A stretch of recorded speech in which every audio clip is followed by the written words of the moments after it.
Hello, and welcome to the Movie Universe. I'm your host, Movie Fan. Today for Movie Friday, I'm gonna break out of the norm here and talk about the unsung hero of the movie industry. The movie posters. These days we look at movie posters and we go, that's cool. Now back then, movie posters were everything. They were the ticket to getting people to go and see the movie. Next to announcing it on the radio and a few trailers on television, of course. But it was really the movie posters that really sold the movie. As well it should, because take a look at them. They're all amazing. They're practically works of art. In fact, these days they are considered art. Now, some posters are better than others. In fact, there are some that are just pretty plain. Mostly the ones talking about love stories or various random dramas. But it's the action movies and most definitely the horror movies that have the best posters. I don't know what it is, but it's the horror movie posters that have the best art. I mean, take a look at this one, The Invisible Man. That just gets you intrigued. That makes you want to take a good look at this movie. It gets your attention. And take a look at this movie, The Killer Shrews. Now, I know, this movie was terrible, but let's forget about the movie in general. Pretend you never saw it. Just take a look at this poster. Wouldn't that get you interested? Wouldn't that make you want to go see it? I know I would want to go see it if I saw this poster. This was half the thing that got people suckered into seeing that movie, too. I'll tell you that for sure. And that's what movie posters do. They draw you in. They get you interested. It's no secret that these posters were the big selling items because back then not everyone had television when it all started. And radio could only do so much. I mean, they could tell you about a movie coming up, but they were very limited in what they could tell you because it's not like nowadays where you watch TV commercials and you see damn near the whole movie and it's like, why even bother go to the movie anymore? Nowadays they do show you too much. But back then, they couldn't show you or tell you hardly anything at all. As for the posters, well, it does show you a small glimpse of the movie itself, in its own way, of course. Usually it's very stylized to really draw your eye, to get your attention. And I'll admit, a good lot of this stuff does not happen in the movies. Like this one, The Astounding She-Monster. Obviously, judging by this poster, you get the image of a very beautiful woman. And she almost looks kind of naked. Now, this movie was made in 1957, so back then you weren't going to see what you really wanted to see with this woman. That's the beauty of this.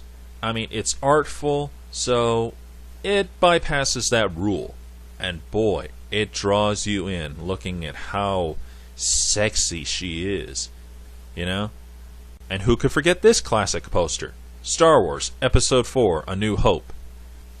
You get Darth Vader in the background, the X-Wing starfighters on the left, really grabs your attention there. The droids on the far right-hand corner. Luke Skywalker with what looks like a blaster. And Princess Leia looking, oh, so hot. Again, all of this is meant to draw your attention. Gets you left, right, up, down, and sideways in this case. It just grabs your focus. And who could forget? Jaws. We've all seen this poster. In fact, we've seen it on every VHS tape and DVD of Jaws ever made. For most of the movies, especially the big ones, they put the posters on the tapes or the DVDs. Now, not all of them are in, I'll admit, because there are some that just didn't make the cut for some reason. I don't know what it is. They just didn't. Like this one from The Grinch. I remember this poster. This was one of the things that grabbed my attention immediately. I was heading right towards the ticket booth so I could get my ticket to see the movie I was going to watch at that time. I can't remember what it was. And all of a sudden, on my right, I see this poster. And I'm like, oh my God, they're doing The Grinch? I gotta go see it. Because look at this. It just grabs your attention. And then there's this Power Rangers poster. Now, I knew the movie was coming, but I love the artwork involved here. And that's half the thing about these posters. They were true works of art. In fact, most movie posters are collected for their art content. Like this one, Creature from the Black Lagoon. Look how beautiful it is. The girl, she looks very accurate, very lifelike. The creature himself looks really amazing. Or this classic poster, King Kong. It's one of the things that drew people in, and the artwork is amazing, absolutely incredible. Getting to something a little more recent, I'll show you this one, Deep Star 6. Now, I recently bought this tape at my local video game / VHS store. Yes, they still have those around. Anyway, I bought it from that place because of the picture itself. I had never heard of this movie before. I just saw it on the shelf and I thought, ooh, that is interesting. Because you see this deep sea diving suit bitten in half, floating like that. And you read the text, not all aliens come from space. Save your last breath to scream.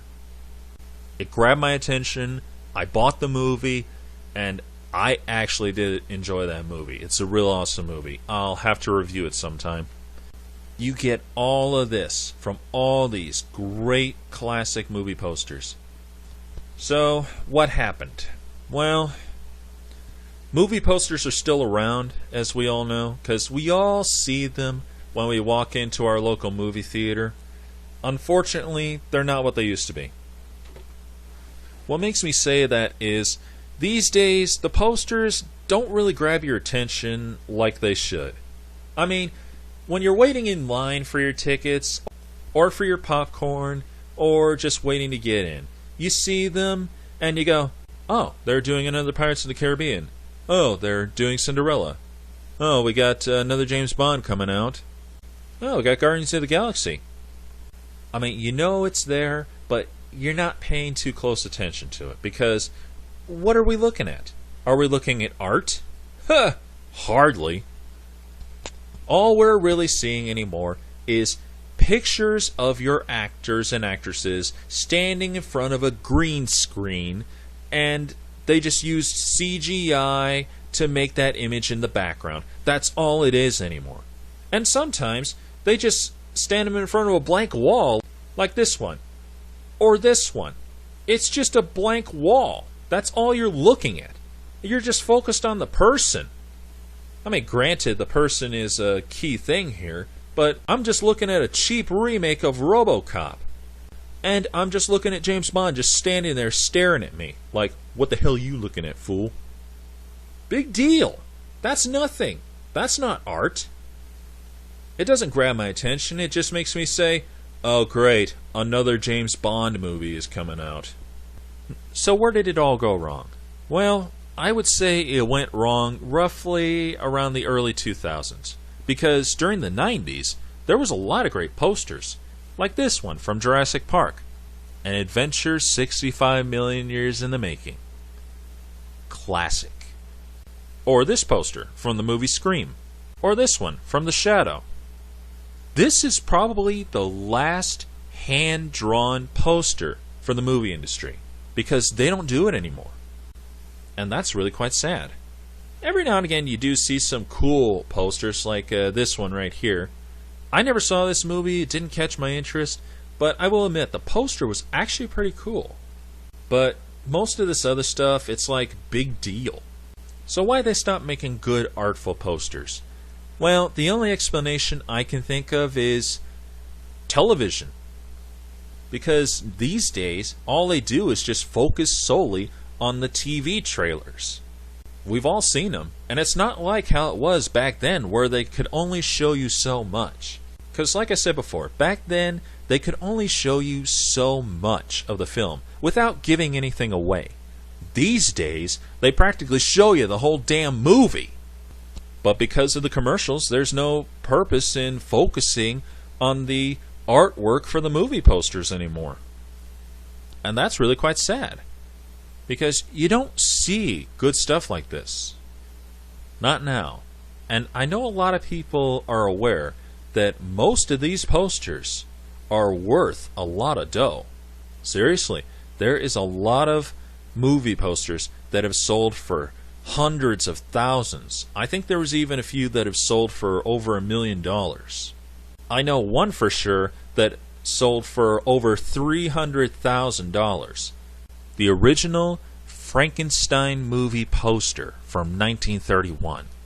I remember a special on this. It was Hunt for Amazing Treasures, and it sold to a very rich guy who loved classic movie posters. And you could see why he was so interested in it. Besides the fact that it was a great movie, of course. The artwork is incredible. The detail is amazing. And I don't know what it is, but it's the horror movie posters that sell for the most dough. Maybe it's because they have the most artwork involved. Because it's not like nowadays where all they do is take a picture and slap it on a cover. Because for most of these horror movie posters, you get these sexy women drawn on here. You get the amazing artwork of what the monsters look like. To a point, of course. And believe it or not, most of these horror movie posters was drawn by one man. Not all of them. Most of them. His name was Reynold Brown. Now, I could do a documentary on him, but there was a documentary made back in 1994 called The Man Who Drew Bug-Eyed Monsters. I'm going to put a link to that in the comments below so you can see it, if you're truly interested. And I suggest everyone watches this, because it's really amazing. You get a huge backstory on the whole subject altogether. Because it's not just about him. It's about those movies he drew. And most of his movie posters have sold for millions. Now, he didn't do all the horror movies, but he did some of the greatest movie posters that the world has ever seen.